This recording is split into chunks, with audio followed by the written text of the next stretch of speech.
Hi, I'm your host Nick, and welcome to How to Do Good Stuff Good. Today's episode is called So, You Need to Perform Open Heart Surgery on Your Dog. Wait, that's not this week's episode. Today's episode is how to make a peanut butter and jelly sandwich.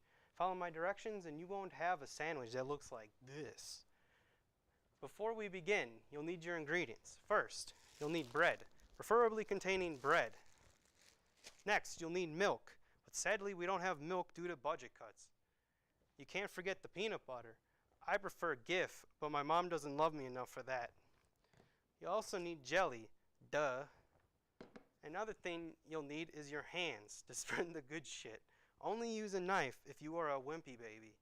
And finally, you'll need some kick-ass plates and cups. You can find kick-ass plates and cups at www.goggle.net, beating up local children, or going to the nearest thrift store.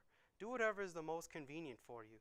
Some people ask me if having kick-ass plates and cups are necessary, and if you want your sandwich to taste as good as it can, then the answer is yes.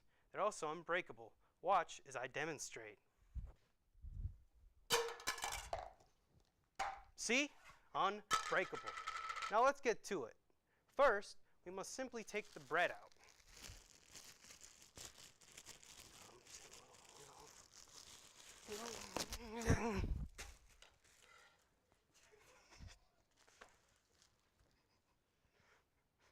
Okay, next, simply open up the peanut butter and jelly jars. Ask your mom to help you if you can't open it.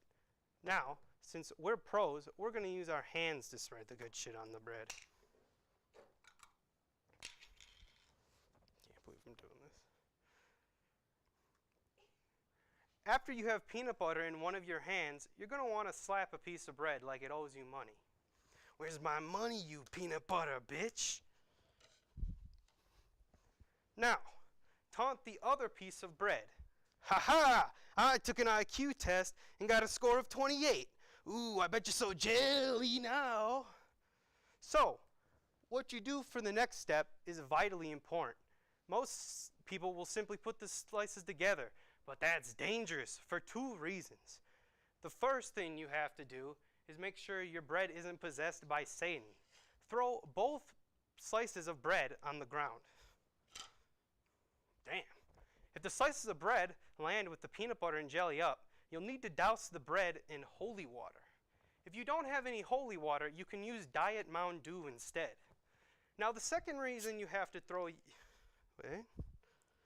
Oh, shit. All right.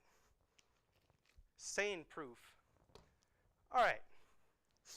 Now the second reason you have to throw your bread slices on the ground is to properly cook it.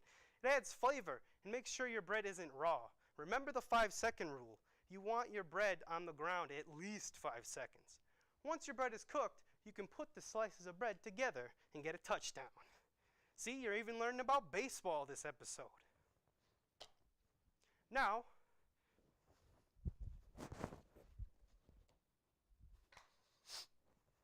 we're almost done, guys. Since we're advanced sandwich makers, you can simply cut your bread in half with the deadly karate chop. Also, don't forget to pour some milk. Since budget cuts have restricted us, we'll just have to use holy water.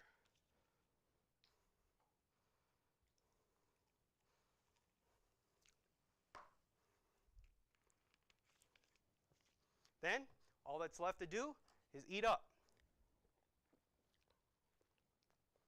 See you next episode where I talk about the cheesy bread theory.